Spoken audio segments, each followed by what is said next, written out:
How are we doing, people? Thank you for joining me for another beer battle. It's Beer Monster O'Clock. Bash! Super excited about this one. These are the kind of videos I love to make. Why? Well, I've tried both the beers before that are in the beer battle, and I love both of them. What's not to be happy about? There's no risk in, am I going to like it? I like both these beers. But let's put them up against each other. What one do I like the best? We have Beck's versus Hasselroder. Bosh! I think this is a class matchup for a few reasons. The stats, you know, they match up perfectly for a beer battle. It'd almost be rude not to put these two up against each other at this stage, being as I've got one in each machine. It's just one of them things that kind of has to be done. They're both German Pilsners. They're both 4.9%. They're both around the same price. It just makes sense, doesn't it? And at worst, I'm going to get to drink two beers that I love out of my days. So yeah, there's my excuse for making a video. Let's get the Beck's poured out first. The Beck's, I believe, is on, the Beck's is in the Pro. So let's get the Beck's poured out. I don't have the official glassware for these two beverages, unfortunately. So the Beck's is going to go in the Mahou glass, which of course is a Spanish beer. But yeah, they're both chalices, so you know, we keep the glassware of the same style, shall we say. Right, there is the Beck's. Bosh. Now, let's pour the older Hasselroder. Let me know if you've tried either of these kegs, or both. Or perhaps you're trying them out of bottles, cans, or in Germany. Let me know what ones you think's best. Or do you like them both? I know I like them both, but let's see if I can pick a winner out of these two. Right. Straight away, I must admit, as you can see for yourself,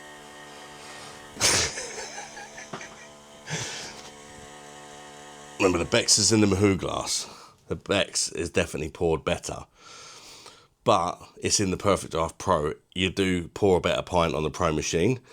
Plus these Stella chalices can be a bit lively sometimes. But anyway, we're not here to judge the pours. It's all about the beer. But there's a close-up look at your beverages together. Look at the Steinhauser's got a super creamy looking head to it. Really compact bubbles.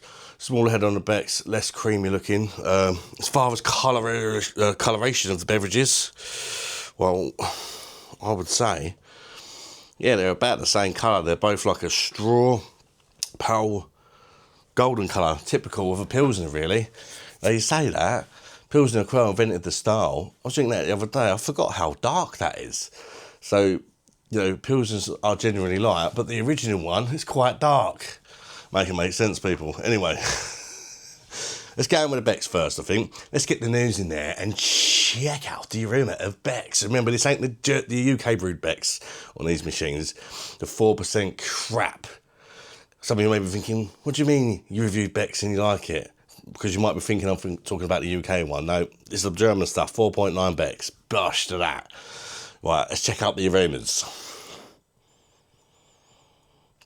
Pilsner malt.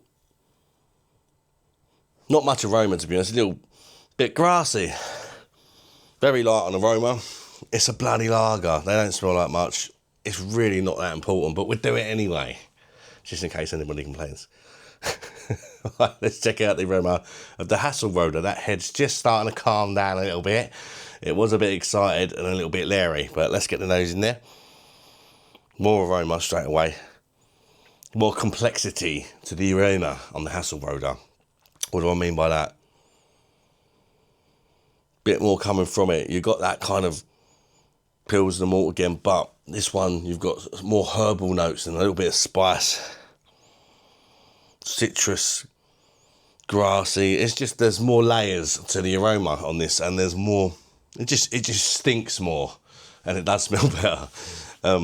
But you know, in the grand scheme of things, is that important? No, it's all about the taste. So let's try the Beck's first. And are any of these two beverages going to get the bell, or both maybe? Let's get stuck in with the Beck's. Head is a little bit disappointing. I mean, I was smashing this down my neck on the last live, and the head was lasting a bit better. You know, but I did pour it into a wet glass.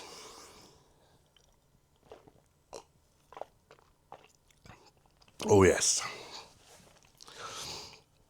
There's nothing wrong with Beck's on a PD. It's just a great session Pilsner. It really is. It's not the most exciting beer in the world. It's just quality. Simple and quality. And I'll tell you something else. It's so much better than that shit they're serving up in the UK. 4% stuff, which tastes like nothing. It's not the most complex, but it's simple and effective. You've got that kind of bready malt on the start. You've got a Pilsner bite, which is important for me. I do like a lager, a nice crisp lager. By crisp, I mean towards the end you want it to dry your mouth out a little bit. And you want a little bite, like a bitter bite.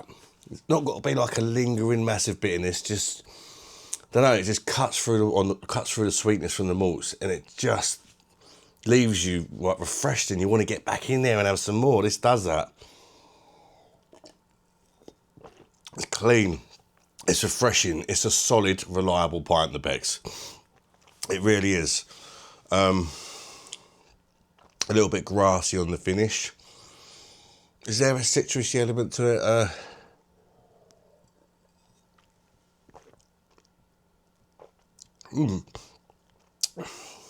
Bit of grapefruit maybe on the end. Look, it's a decent pint. Absolutely nothing wrong with it. I believe it's the cheapest keg on the machine as well. So happy days. This is perfect if you've got a barbecue, you've got some guests around, they're lager drinkers. Everybody's going to like Beck's. Happy days. And it just so happens to be the cheapest keg on the machine. Bust that. In fact, it's just gonna edge in there and get the bell. Bit of a shit bell, like it wasn't too loud because it's just in there with a 9 out of 10 for me. Plus kids are asleep, that's the real reason, so I had to ring the bell quietly. But yeah, it does get the bell just because it's just crisp, refreshing. That's what you want from a lager, and it does it. It does what it's supposed to do without being too flashy about it. That's what I would say anyway. Right. Now let's go into the Hasselrosa. Again, I know I like this already. Is it better? Is it better than the Beck's? Let's find out if it's better than the Beck's. Bash! Prost for German, of course.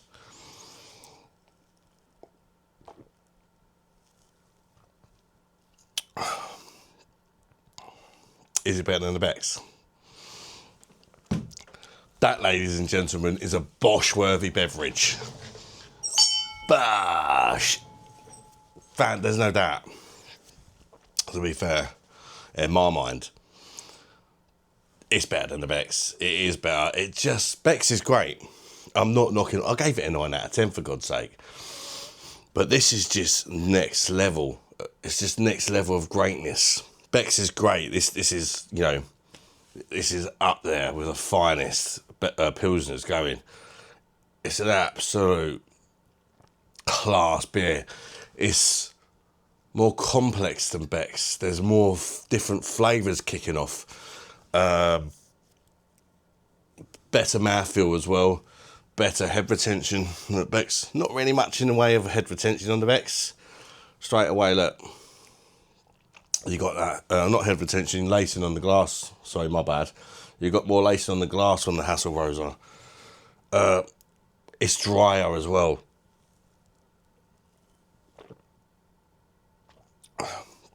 Well, so well balanced. So crisp. Refreshing. It's doing everything that the Beck's does, to be fair. But this is doing a little bit more as well, and that's why I think it's better. You got the sort of bready malts on the start. You got that Pilsner bite, check. You got a kind of like citrusy element, check. Beck's has got all that.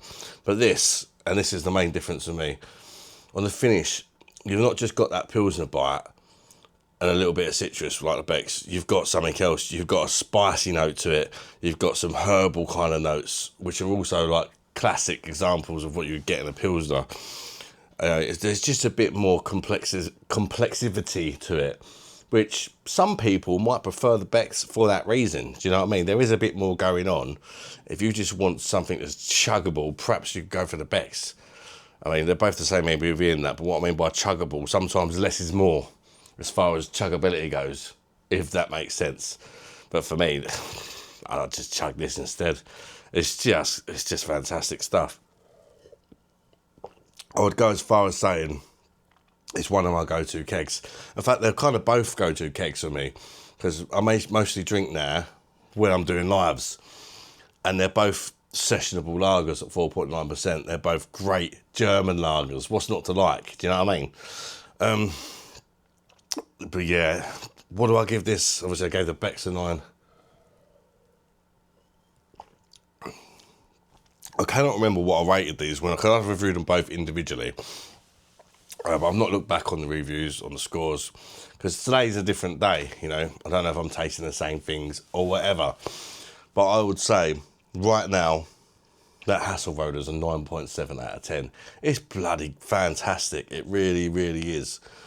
It's the sort of beer you feel like you can't have one of, because it's just so goddamn sexy. It just leaves you wanting more. It really does. So yeah, thanks for watching, guys. If you've tried both of these, do you think I got it right? Or there's no right or wrong, really. Do you agree with me? Or do you prefer the Beck's? But to be fair, if you, like I say, there's a case for both. If you just want something a bit more simple, I could see why people would prefer the Beck's. They're both great beers. If you're drinking either of these, you know, life could be worse. Thanks for watching, people. Smash that like button if you've enjoyed this little beer battle. Chat to me in the comments, people. To the next one. Bye-bye, darlings. Bosh, you beauties.